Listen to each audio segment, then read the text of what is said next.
দিয়ে দেবো সাদা তেল। তো বন্ধুরা, আজকে আমি কাঁকরোল আর আলুর চচ্চড়ি করব। তো দেখুন কিভাবে রান্নাটা করি।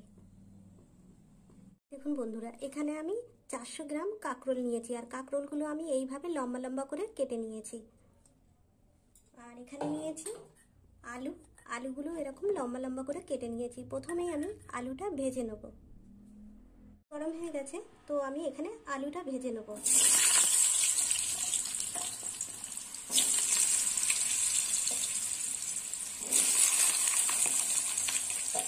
আলুটা ভাজা হোক, একটু লাল লাল করেই ভাজা হবে।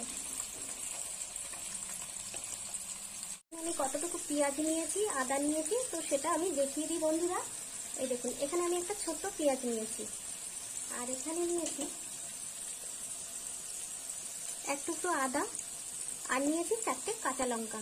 এটা আমি মশলা করে নিয়েছি। আলুটা ভাজা হয়ে গেছে, এবার আমি আলুটা তুলে নেব।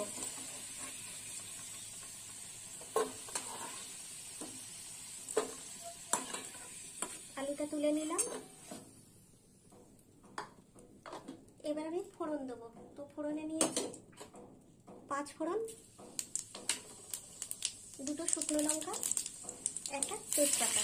ফোড়নটা ভাজা হোক। গেছে, এই দেখুন বন্ধুরা, ফোড়নটা ভাজা হয়ে গেছে। তো এর মধ্যে দিয়ে দেবো পেঁয়াজ বাটা।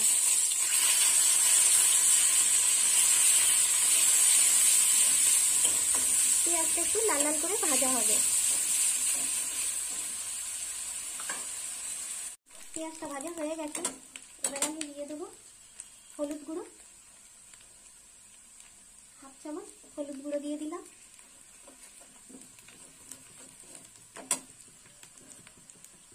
এবার দিয়ে দেবো আদা লঙ্কা বাটা, অল্প দেবো, 1 চামচ আদা লঙ্কা বাটা দিলাম।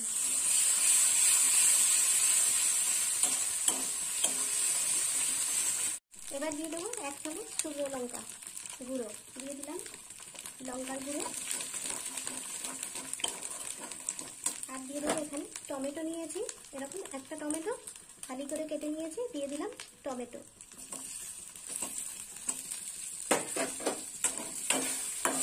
টমেটোটাও একটু এর সাথে কষা হয়ে যাবে। মশলাটা একটু কষা হয়ে গেছে, এবার আমি কাঁকরোলগুলো দিয়ে দেবো।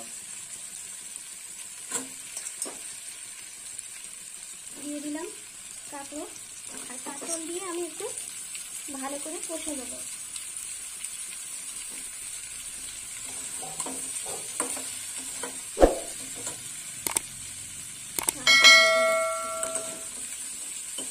এইভাবে কষে নেবো আমি। এবার দিয়ে দেবো 1 চামচ লবণ, দিয়ে দিলাম লবণ। আর লবণটা দেওয়ার পরে কষে নেবো।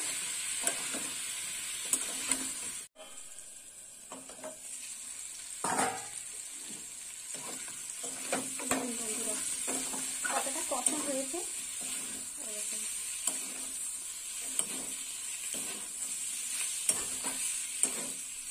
এবার দিয়ে দেবো বেটে রাখা পোস্ত। একটু সিদ্ধ হয়ে গেছে কষতে কষতে। তার আগে দিয়ে দেবো ভেজে রাখা আলু, দিয়ে দিলাম আলু, আর একটু নেড়ে চেড়ে নেবো। এবার দিয়ে দেবো বেটে রাখা পোস্ত। এখানে নিয়েছি আমি 2 চামচ পোস্ত নিয়েছি, দিয়ে দিলাম পোস্ত বাটা।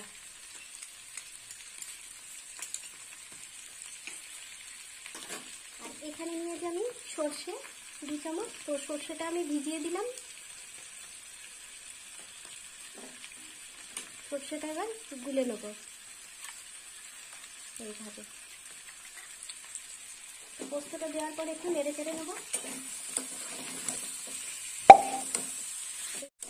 বন্ধুরা, পোস্তটা দেওয়ার পর এইভাবে কষে নিয়েছি, কষা হয়ে গেছে। এবার আমি সর্ষে বাটাটা দিয়ে দেব।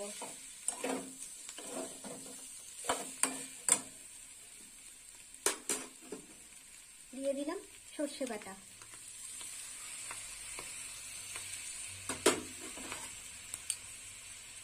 এইভাবে নেড়ে চেড়ে নেব। এই দেখুন বন্ধুরা, সর্ষের খোসা, এই দেখুন কতটা খোসা বেরিয়েছে।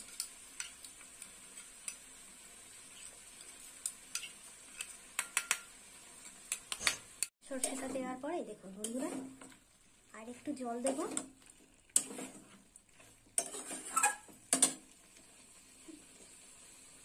দিয়ে দিলাম জল। জল দেওয়া হয়ে গেছে, এবার একটু চাপা দিয়ে দেবো।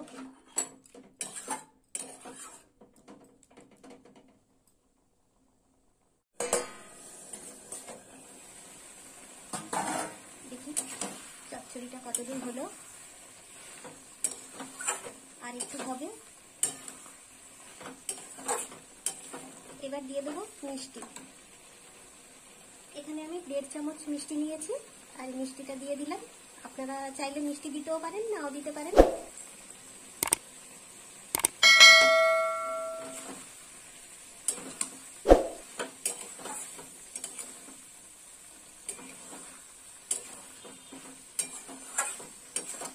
আর একটু হবে।